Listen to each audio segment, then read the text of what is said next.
بسم اللہ الرحمن الرحیم۔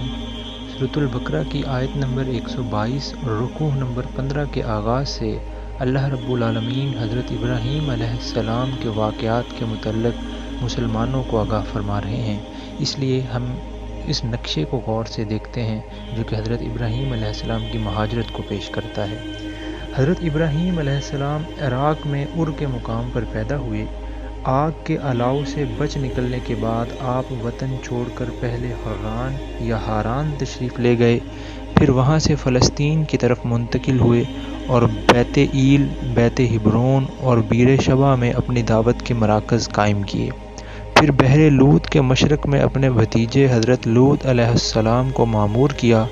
وہاں سے آپ مصر تشریف لے گئے جو اس زمانے میں عراق کے بعد تہذیب و تمدن کا دوسرا عظیم الشان گہوارہ تھا، مگر یہ معلوم نہیں ہو سکا کہ مصر میں بھی آپ کا تبلیغی مشن قائم ہوا یا نہیں۔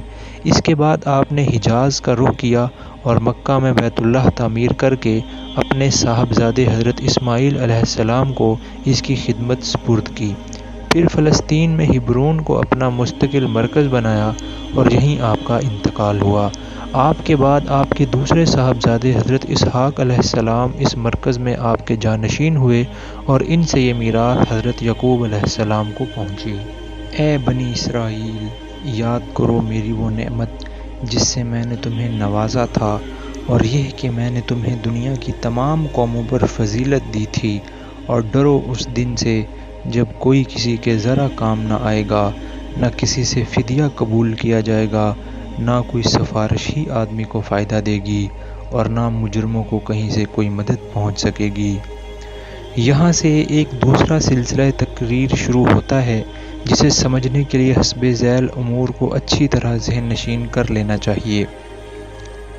حضرت نوح کے بعد حضرت ابراہیم پہلے نبی ہیں جن کو اللہ تعالیٰ نے اسلام کی عالمگیر دعوت پھیلانے کے لیے مقرر کیا تھا۔ انہوں نے پہلے خود عراق سے مصر تک اور شام و فلسطین سے ریگستان عرب کے مختلف گوشوں تک برسوں گشت لگا کر اللہ کی اطاعت و فرما برداری یعنی اسلام کی طرف لوگوں کو دعوت دی۔ پھر اپنے اس مشن کی اشاعت کے لیے مختلف علاقوں میں خلیفہ مقرر کیے۔ شرق اردن میں اپنے بھتیجے حضرت لوط کو، شام و فلسطین میں اپنے بیٹے حضرت اسحاق کو، اور اندرون عرب میں اپنے بڑے بیٹے حضرت اسماعیل کو معمور کیا۔ پھر اللہ تعالیٰ کے حکم سے مکے میں وہ گھر تعمیر کیا جس کا نام کعبہ ہے، اور اللہ ہی کے حکم سے وہ اس مشن کا مرکز قرار پایا۔ حضرت ابراہیم کی نسل سے دو بڑی شاخیں نکلیں۔ ایک حضرت اسماعیل کی اولاد جو عرب میں رہی۔ قریش اور عرب کے بعد دوسرے قبائل کا تعلق اسی شاخ سے تھا، اور جو عرب قبیلے نسلاً حضرت اسماعیل کی اولاد نہ تھے، وہ بھی چونکہ ان کے پھیلائے ہوئے مذہب سے کم و بیش متاثر تھے، اس لیے وہ اپنا سلسلہ انہی سے جوڑتے تھے۔ دوسرے حضرت اسحاق کی اولاد جن میں حضرت یعقوب، یوسف، موسیٰ، داؤد، سلیمان، یحییٰ، عیسیٰ اور بہت سے انبیاء علیہ السلام پیدا ہوئے، اور جیسا کہ پہلے بیان کیا جا چکا ہے، حضرت یعقوب کا نام چونکہ اسرائیل تھا، اس لیے یہ نسل بنی اسرائیل کے نام سے مشہور ہوئی۔ ان کی تبلیغ سے جن دوسری قوموں نے ان کا دین قبول کیا، انہوں نے یا تو اپنی انفرادیت ہی ان کے اندر گم کر دی، یا وہ نسلاً تو ان سے الگ رہے مگر مذہباً ان کے متبع رہے۔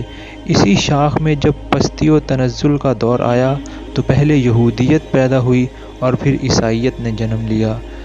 حضرت ابراہیم کا اصل کام دنیا کو اللہ کی اطاعت کی طرف بلانا اور اللہ کی طرف سے آئی ہوئی ہدایت کے مطابق انسانوں کی انفرادی و اجتماعی زندگی کا نظام درست کرنا تھا۔ وہ خود اللہ کے مطیع تھے، اس کے دیے ہوئے علم کی پیروی کرتے تھے، دنیا میں اس علم کو پھیلاتے تھے اور کوشش کرتے تھے کہ سب انسان مالک کائنات کے مطیع ہو کر رہیں۔ یہی خدمت تھی جس کے لیے وہ دنیا کے امام و پیشوا بنائے گئے تھے۔ ان کے بعد یہ امامت کا منصب ان کی نسل کی اس شاخ کو ملا جو حضرت اسحاق اور حضرت یعقوب سے چلی اور بنی اسرائیل کہلائی۔ اسی میں انبیاء پیدا ہوتے رہے، اسی کو راہ راست کا علم دیا گیا، اسی کے سپرد یہ خدمت کی گئی کہ اس راہ راست کی طرف اقوام عالم کی رہنمائی کرے، اور یہی وہ نعمت تھی جسے اللہ تعالیٰ بار بار اس نسل کے لوگوں کو یاد دلا رہا ہے۔ اس شاخ نے حضرت سلیمان کے زمانے میں بیت المقدس کو اپنا مرکز قرار دیا، اس لیے جب تک یہ شاخ امامت کے منصب پر قائم رہی، بیت المقدس ہی دعوت اللہ کا مرکز اور خدا پرستوں کا قبلہ رہا۔ پچھلے 10 رکوعوں میں اللہ تعالیٰ نے بنی اسرائیل کو خطاب کر کے ان کی تاریخی فرد قرارداد جرم اور ان کی وہ موجودہ حالت جو نزول قرآن کے وقت تھی بے کم و کاست پیش کر دی ہے، اور ان کو بتا دیا ہے کہ تم ہماری اس نعمت کی انتہائی ناقدری کر چکے ہو جو ہم نے تمہیں دی تھی۔ تم نے صرف یہی نہیں کیا کہ منصب امامت کا حق ادا کرنا چھوڑ دیا، بلکہ خود بھی حق اور راستے سے پھر گئے، اور اب ایک نہایت قلیل عنصر صالح کے سوا تمہاری پوری امت میں کوئی صلاحیت باقی نہیں رہی ہے۔ اس کے بعد اب انہیں بتایا جا رہا ہے کہ امامت ابراہیم کے نطفے کی میراث نہیں ہے، بلکہ یہ اس سچی اطاعت و فرما برداری کا پھل ہے جس میں ہمارے اس بندے نے اپنی ہستی کو گم کر دیا تھا، اور اس کے مستحق صرف وہ لوگ ہیں جو ابراہیم کے طریقے پر خود چلیں اور دنیا کو اس طریقے پر چلانے کی خدمت انجام دیں۔ چونکہ تم اس طریقے سے ہٹ گئے ہو اور اس خدمت کی اہلیت پوری طرح کھو چکے ہو، لہٰذا تمہیں امامت کے منصب سے معزول کیا جاتا ہے۔ ساتھ ہی اشاروں میں یہ بھی بتا دیا جاتا ہے کہ جو غیر اسرائیلی قومیں موسیٰ اور عیسیٰ علیہ السلام کے واسطے سے حضرت ابراہیم کے ساتھ اپنا تعلق جوڑتی ہیں، وہ بھی ابراہیمی طریقے سے ہٹی ہوئی ہیں۔ نیز مشرکین عرب بھی جو ابراہیم و اسماعیل علیہ السلام سے اپنے تعلق پر فخر کرتے ہیں، محض نسل و نسب کے فخر کو لیے بیٹھے ہیں، ورنہ ابراہیم علیہ السلام اور اسماعیل علیہ السلام کے طریقے سے اب ان کو دور کا واسطہ بھی نہیں رہا ہے، لہٰذا ان میں سے بھی کوئی امامت کا مستحق نہیں ہے۔ پھر یہ بات ارشاد ہوتی ہے کہ اب ہم نے ابراہیم علیہ السلام کی دوسری شاخ بنی اسماعیل میں وہ رسول پیدا کیا ہے جس کے لیے ابراہیم اور اسماعیل نے دعا کی تھی۔ اس کا طریقہ وہی ہے جو ابراہیم، اسماعیل، اسحاق، یعقوب اور دوسرے تمام انبیاء کا تھا۔ وہ اور اس کے پیرو تمام ان پیغمبروں کی تصدیق کرتے ہیں جو دنیا میں خدا کی طرف سے آئے ہیں، اور اسی راستے کی طرف دنیا کو بلاتے ہیں جس کی طرف سارے انبیاء دعوت دیتے چلے آئے ہیں۔ لہٰذا اب امامت کے مستحق صرف وہ لوگ ہیں جو اس رسول کی پیروی کریں۔ تبدیلی امامت کا اعلان ہونے کے ساتھ ہی قدرتی طور پر تحویل قبلہ کا اعلان ہونا بھی ضروری تھا۔ جب تک بنی اسرائیل کی امامت کا دور تھا، بیت المقدس مرکز دعوت رہا اور وہی قبلہ اہل حق بھی رہا۔ خود نبی عربی صلی اللہ علیہ وسلم اور آپ کے پیرو بھی اس وقت تک بیت المقدس ہی کو قبلہ بنائے رہے، مگر جب بنی اسرائیل اس منصب سے باضابطہ معزول کر دیے گئے تو بیت المقدس کی مرکزیت آپ سے آپ ختم ہو گئی، لہٰذا اعلان کیا گیا کہ اب وہ مقام دین الہی کا مرکز ہے جہاں سے اس رسول کی دعوت کا ظہور ہوا ہے، اور چونکہ ابتدا میں ابراہیم علیہ السلام کی دعوت کا مرکز بھی یہی مقام تھا، اس لیے اہل کتاب اور مشرکین کسی کے لیے بھی یہ تسلیم کرنے کے سوا چارہ نہیں ہے کہ قبلہ ہونے کا زیادہ حق کعبے ہی کو پہنچتا ہے۔ ہٹ درمی کی بات دوسری ہے کہ وہ حق کو حق جانتے ہوئے بھی اعتراض کیے چلے جائیں۔ امت محمد صلی اللہ علیہ وسلم کی امامت اور کعبے کی مرکزیت کا اعلان کرنے کے بعد ہی اللہ تعالیٰ نے 19ویں رکوع سے آخری سورہ بقرہ تک مسلسل اس امت کو وہ ہدایات دی ہیں جن پر اسے عمل پیرا ہونا چاہیے۔ یاد کرو کہ جب ابراہیم کو اس کے رب نے چند باتوں میں آزمایا۔ قرآن میں مختلف مقامات پر ان تمام سخت آزمائشوں کی تفصیل بیان ہوئی ہے جن سے گزر کر حضرت ابراہیم نے اپنے آپ کو اس بات کا اہل ثابت کیا تھا کہ انہیں بنی نوع انسان کا امام و رہنما بنایا جائے۔ جس وقت سے حق ان پر منکشف ہوا، اس وقت سے لے کر مرتے دم تک ان کی پوری زندگی سراسر قربانی ہی قربانی تھی۔ دنیا میں جتنی چیزیں ایسی ہیں جس سے انسان محبت کرتا ہے، ان میں سے کوئی چیز ایسی نہ تھی جس کو حضرت ابراہیم نے حق کی خاطر قربان نہ کیا ہو، اور دنیا میں جتنے خطرات ایسے ہیں جن سے آدمی ڈرتا ہے، ان میں سے کوئی خطرہ ایسا نہ تھا جسے انہوں نے حق کی راہ میں نہ جھیلا ہو، اور وہ ان سب میں پورا اتر گیا۔ تو اس نے کہا، میں تجھے سب لوگوں کا پیشوا بنانے والا ہوں۔ ابراہیم نے عرض کیا، اور کیا میری اولاد سے بھی یہی وعدہ ہے؟ اس نے جواب دیا، میرا وعدہ ظالموں سے متعلق نہیں ہے، یعنی یہ وعدہ تمہاری اولاد کے صرف اس حصے تک تعلق رکھتا ہے جو صالح ہو، ان میں سے جو ظالم ہوں گے ان کے لیے یہ وعدہ نہیں ہے۔ اس سے یہ بات خود بخود ظاہر ہو جاتی ہے کہ گمراہ یہودی اور مشرک بنی اسماعیل اس وعدے کے مصداق نہیں ہیں، اور یہ کہ ہم نے اس گھر کعبے کو لوگوں کے لیے مرکز اور امن کی جگہ قرار دیا تھا اور لوگوں کو حکم دیا تھا کہ ابراہیم جہاں عبادت کے لیے کھڑا ہوتا ہے اس مقام کو مستقل جائے نماز بنا لو، اور ابراہیم اور اسماعیل کو تاکید کی تھی کہ میرے اس گھر کو طواف اور اعتکاف اور رکوع اور سجدہ کرنے والوں کے لیے پاک رکھو۔ پاک رکھنے سے مراد صرف یہی نہیں ہے کہ کوڑے کرکٹ سے اسے پاک رکھا جائے۔ خدا کے گھر کی اصل پاکی یہ ہے کہ اس میں خدا کے سوا کسی کا نام بلند نہ ہو۔ جس نے خانہ خدا میں خدا کے سوا کسی دوسرے کو مالک، معبود، حاجت روا اور فریاد رس کی حیثیت سے پکارا، اس نے حقیقت میں اسے گندہ کر دیا۔ یہ آیت ایک نہایت لطیف طریقے سے مشرکین قریش کے جرم کی طرف اشارہ کر رہی ہے کہ یہ ظالم لوگ ابراہیم اور اسماعیل کے وارث ہونے پر فخر تو کرتے ہیں مگر وراثت کا حق ادا کرنے کے بجائے الٹا اس حق کو پامال کر رہے ہیں۔ لہذا جو وعدہ ابراہیم علیہ السلام سے کیا گیا تھا، اس سے جس طرح بنی اسرائیل مستثنیٰ ہو گئے ہیں، اسی طرح یہ مشرک بنی اسماعیل بھی اس سے مستثنیٰ ہیں۔ اور یہ کہ ابراہیم نے دعا کی، اے میرے رب، اس شہر کو امن کا شہر بنا دے اور اس کے باشندوں میں سے جو اللہ اور آخرت کو مانے انہیں ہر قسم کے پھلوں کا رزق دے۔ جواب میں اس کے رب نے فرمایا، اور جو نہ مانے گا، دنیا کی چند روزہ زندگی کا سامان تو میں اسے بھی دوں گا مگر آخر کار اسے عذاب جہنم کی طرف گھسیٹوں گا، اور وہ بدترین ٹھکانہ ہے۔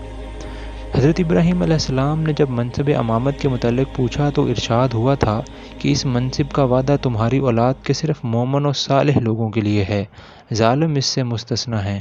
اس کے بعد حضرت ابراہیم رزق کے لیے دعا کرنے لگے تو سابق فرمان کو پیش نظر رکھ کر انہوں نے صرف اپنی مومن اولاد ہی کے لیے دعا کی، مگر اللہ تعالیٰ نے جواب میں اس غلط فہمی کو فوراً رفع فرما دیا اور انہیں بتایا کہ امامت صالح اور چیز ہے اور رزق دنیا دوسری چیز۔ امامت صالح صرف مومنین صالحین کو ملے گی مگر رزق دنیا مومن و کافر سب کو دیا جائے گا۔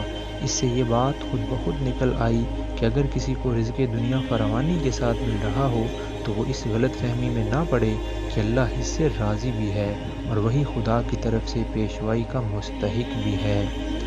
اور یاد کرو، ابراہیم اور اسماعیل جب اس گھر کی دیواریں اٹھا رہے تھے تو دعا کرتے جاتے تھے، اے ہمارے رب، ہم سے یہ خدمت قبول فرما لے، تو سب کی سننے اور سب کچھ جاننے والا ہے۔ اے رب، ہم دونوں کو اپنا مسلم مطیع فرمان بنا، ہماری نسل سے ایک ایسی قوم اٹھا جو تیری مسلم ہو، ہمیں اپنی عبادت کے طریقے بتا اور ہماری کوتاہیوں سے درگزر فرما، تو بڑا معاف کرنے والا اور رحم فرمانے والا ہے۔ اور اے رب، ان لوگوں میں خود انہی کی قوم سے ایک ایسا رسول اٹھائیو جو انہیں تیری آیات سنائے، ان کو کتاب اور حکمت کی تعلیم دے اور ان کی زندگیاں سنوارے۔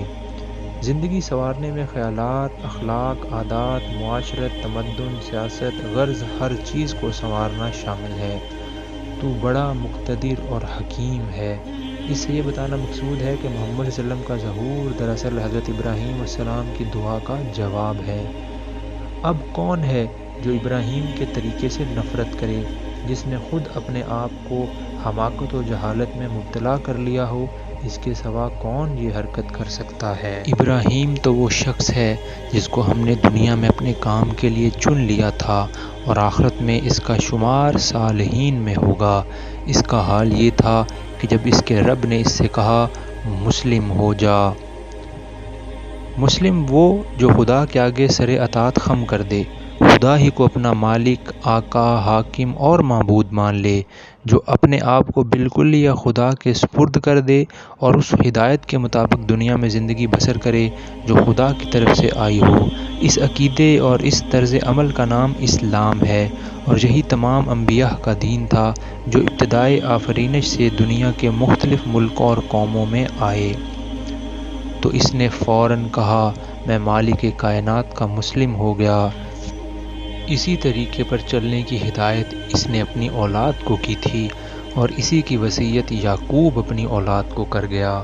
حضرت یعقوب کا ذکر خاص طور پر اس لیے فرمایا کہ بنی اسرائیل براہ راست انہی کی اولاد تھی۔ اس نے کہا تھا کہ میرے بچوں، اللہ نے تمہارے لیے یہی دین پسند کیا ہے۔ دین یعنی طریقے زندگی، نظام حیات، وہ آئین جس پر انسان دنیا میں اپنے پورے طرز فکر اور طرز عمل کی بنا رکھے۔ لہٰذا مرتے دم تک مسلم ہی رہنا۔ پھر کیا تم اس وقت موجود تھے جب یعقوب اس دنیا سے رخصت ہو رہا تھا؟ اس نے مرتے وقت اپنے بیٹوں سے پوچھا، بچوں، میرے بعد تم کس کی بندگی کرو گے؟ ان سب نے جواب دیا، ہم اسی ایک خدا کی بندگی کریں گے جسے آپ نے اور آپ کے بزرگوں ابراہیم، اسماعیل اور اسحاق نے خدا مانا ہے، اور ہم اسی کے مسلم ہیں۔ بائبل میں حضرت یعقوب کی وفات کا حال بڑی تفصیل سے لکھا گیا ہے، مگر حیرت ہے کہ اس وصیت کا کوئی ذکر نہیں ہے۔ البتہ تلمود میں جو مفصل وصیت درج ہے، اس کا مضمون قرآن کے بیان سے بہت مشابہ ہے۔ اس میں حضرت یعقوب کے یہ الفاظ ہمیں ملتے ہیں، خداوند اپنے خدا کی بندگی کرتے رہنا، وہ تمہیں اسی طرح تمام آفات سے بچائے گا جس طرح تمہارے آباء و اجداد کو بچاتا رہا ہے۔ اپنے بچوں کو خدا سے محبت کرنے اور اس کے احکام بجا لانے کی تعلیم دینا تاکہ ان کی مہلت زندگی دراز ہو، کیونکہ خدا ان لوگوں کی حفاظت کرتا ہے جو حق کے ساتھ کام کرتے ہیں اور اس کی راہوں پر ٹھیک ٹھیک چلتے ہیں۔ جواب میں ان کے لڑکوں نے کہا، جو کچھ آپ نے ہدایت فرمائی ہے ہم اس کے مطابق عمل کریں گے، خدا ہمارے ساتھ ہو۔ تب یعقوب نے کہا، اگر تم خدا کی سیدھی راہ سے دائیں یا بائیں نہ مڑو گے تو خدا ضرور تمہارے ساتھ رہے گا۔ وہ کچھ لوگ تھے جو گزر گئے، جو کچھ انہوں نے کمایا وہ ان کے لیے ہے، اور جو کچھ تم کماؤ گے وہ تمہارے لیے ہے۔ تم سے یہ نہ پوچھا جائے گا کہ وہ کیا کرتے تھے۔ یعنی اگرچہ تم ان کی اولاد سہی، مگر حقیقت میں تمہیں ان سے کوئی واسطہ نہیں۔ ان کا نام لینے کا تمہیں کیا حق ہے جبکہ تم ان کے طریقے سے پھر گئے؟ اللہ کے ہاں تم سے یہ نہیں پوچھا جائے گا کہ تمہارے باپ دادا کیا کرتے تھے، بلکہ یہ پوچھا جائے گا کہ تم خود کیا کرتے رہے۔ اور یہ جو فرمایا کہ جو کچھ انہوں نے کمایا وہ ان کے لیے ہے اور جو کچھ تم کماؤ گے وہ تمہارے لیے ہے، یہ قرآن کا خاص انداز بیان ہے۔ ہم جس چیز کو فعل یا عمل کہتے ہیں، قرآن اپنی زبان میں اسے کسب یا کمائی کہتا ہے۔ ہمارا ہر عمل اپنا ایک اچھا یا برا نتیجہ رکھتا ہے جو خدا کی خوشنودی یا ناراضی کی صورت میں ظاہر ہوگا۔ وہی نتیجہ ہماری کمائی ہے۔ چونکہ قرآن کی نگاہ میں اصل اہمیت اسی نتیجے کی ہے، اس لیے اکثر وہ ہمارے کاموں کو عمل و فعل کے الفاظ سے تعبیر کرنے کی بجائے کسب کے لفظ سے تعبیر کرتا ہے۔ یہودی کہتے ہیں یہودی ہو تو راہ راست پاؤ گے، عیسائی کہتے ہیں عیسائی ہو تو ہدایت ملے گی۔ ان سے کہو نہیں، بلکہ سب کو چھوڑ کر ابراہیم کا طریقہ، اور ابراہیم مشرکوں میں سے نہ تھا۔ اس جواب کی لطافت سمجھنے کے لیے دو باتیں نگاہ میں رکھیے۔ ایک یہ کہ یہودیت اور عیسائیت دونوں بعد کی پیداوار ہیں۔ یہودیت اپنے اس نام اور اپنی مذہبی خصوصیات اور رسوم و قواعد کے ساتھ تیسری چوتھی صدی قبل مسیح میں پیدا ہوئی، اور عیسائیت جن عقائد اور مخصوص مذہبی تصورات کے مجموعے کا نام ہے، وہ تو حضرت مسیح کے بھی ایک مدت بعد وجود میں آئے ہیں۔ اب یہ سوال خود بخود پیدا ہوتا ہے کہ اگر آدمی کے برسر ہدایت ہونے کا مدار یہودیت یا عیسائیت اختیار کرنے ہی پر ہے، تو حضرت ابراہیم اور دوسرے انبیاء اور نیک لوگ جو ان مذہبوں کی پیدائش سے صدیوں پہلے پیدا ہوئے تھے اور جن کو خود یہودی اور عیسائی بھی ہدایت یافتہ مانتے ہیں، وہ آخر کس چیز سے ہدایت پاتے تھے؟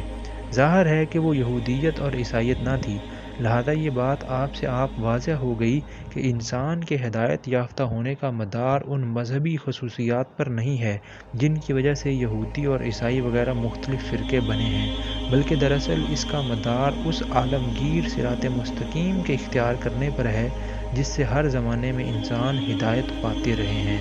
دوسرا یہ کہ خود یہود و نصارہ کی اپنی مقدس کتابیں اس بات پر گواہ ہیں کہ حضرت ابراہیم ایک اللہ کے سوا کسی دوسرے کی پرستش، تقدیس، بندگی اور اطاعت کے قائل نہ تھے، اور ان کا مشن ہی یہ تھا کہ خدائی کی صفات و خصوصیات میں اللہ کے ساتھ کسی اور کو شریک نہ ٹھہرایا جائے۔ لہٰذا یہ بالکل ظاہر ہے کہ یہودیت اور نصرانیت دونوں اس راہ راست سے منحرف ہو گئی ہیں جس پر حضرت ابراہیم چلتے تھے، کیونکہ ان دونوں میں شرک کی آمیزش ہو گئی ہے۔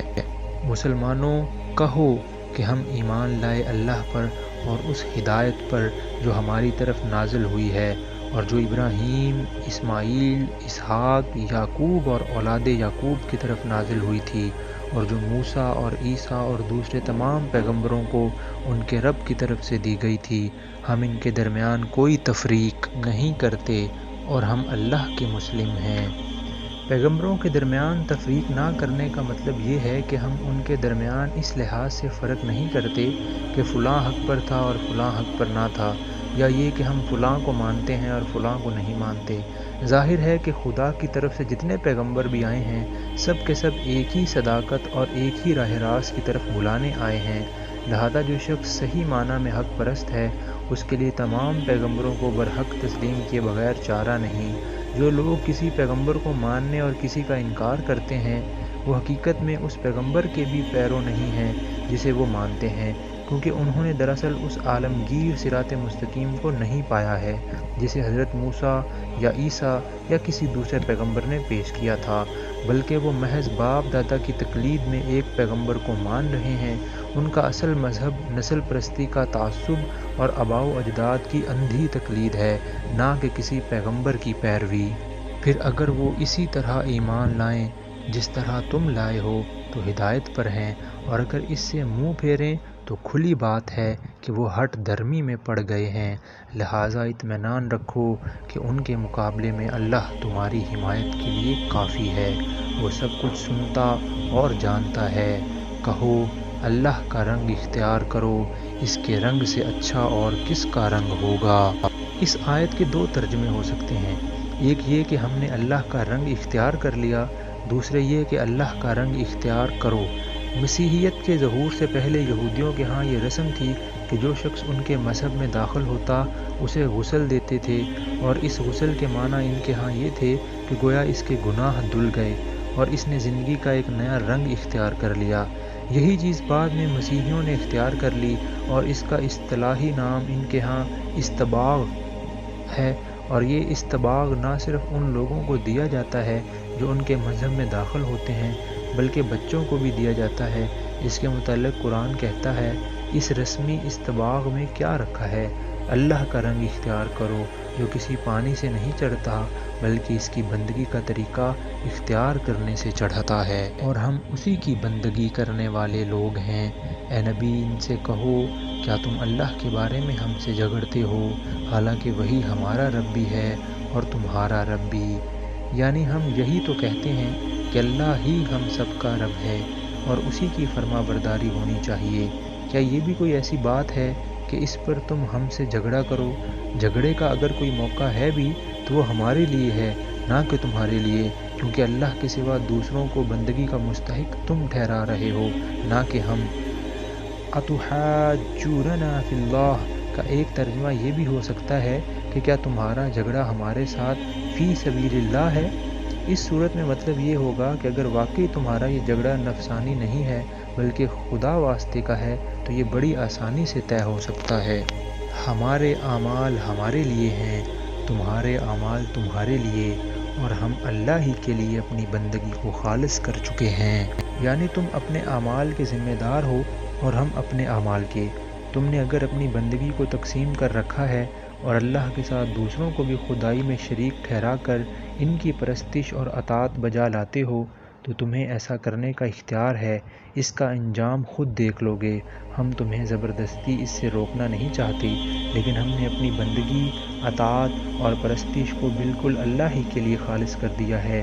اگر تم تسلیم کر لو کہ ہمیں بھی ایسا کرنے کا اختیار ہے تو خواہ مخواہ کا یہ جھگڑا آپ ہی ختم ہو جائے۔ یا پھر کیا تمہارا کہنا یہ ہے کہ ابراہیم، اسماعیل، اسحاق، یعقوب اور اولاد یعقوب سب کے سب یہودی تھے یا نصرانی تھے؟ کہو تم زیادہ جانتے ہو یا اللہ؟ یہ خطاب یہود و نصارہ کے ان جاہل عوام سے ہے جو واقع اپنے نزدیک یہ سمجھتے تھے کہ جلیل القدر انبیاء سب کے سب یہودی یا عیسائی تھے۔ اس شخص سے بڑا ظالم اور کون ہوگا جس کے ذمے اللہ کی طرف سے ایک گواہی ہو اور وہ اسے چھپائے، تمہاری حرکات سے اللہ غافل تو نہیں ہے۔ یہ خطاب ان کے علماء سے ہے جو خود بھی اس حقیقت سے ناواقف نہ تھے کہ یہودیت اور عیسائیت اپنی موجودہ خصوصیات کے ساتھ بہت بعد میں پیدا ہوئی ہیں، مگر اس کے باوجود وہ حق کو اپنے ہی فرقوں میں محدود سمجھتے تھے اور عوام کو اس غلط فہمی میں مبتلا رکھتے تھے کہ انبیاء کے مدتوں بعد جو عقیدے، جو طریقے اور جو اجتہادی ضابطے اور قاعدے ان کے فقہا، صوفیاء اور متکلمین نے وضع کیے، انہی کی پیروی پر انسان کی فلاح اور نجات کا مدار ہے۔ ان علماء سے جب پوچھا جاتا تھا کہ اگر یہی بات ہے تو حضرت ابراہیم، اسحاق، یعقوب وغیرہ انبیاء علیہ السلام آخر تمہارے ان فرقوں میں سے کس سے تعلق رکھتے تھے، تو وہ اس کا جواب دینے سے گریز کرتے تھے، کیونکہ ان کا علم انہیں یہ کہنے کی تو اجازت نہ دیتا تھا کہ ان بزرگوں کا تعلق ہمارے ہی فرقے سے تھا، لیکن اگر وہ صاف الفاظ میں یہ مان لیتے کہ یہ انبیاء نہ یہودی تھے نہ عیسائی، تو پھر ان کی حجت ہی ختم ہوئی جاتی تھی۔ وہ کچھ لوگ تھے جو گزر چکے، ان کی کمائی ان کے لیے تھی اور تمہاری کمائی تمہارے لیے، تم سے ان کے اعمال کے متعلق سوال نہیں ہوگا۔ صدق اللہ العظیم۔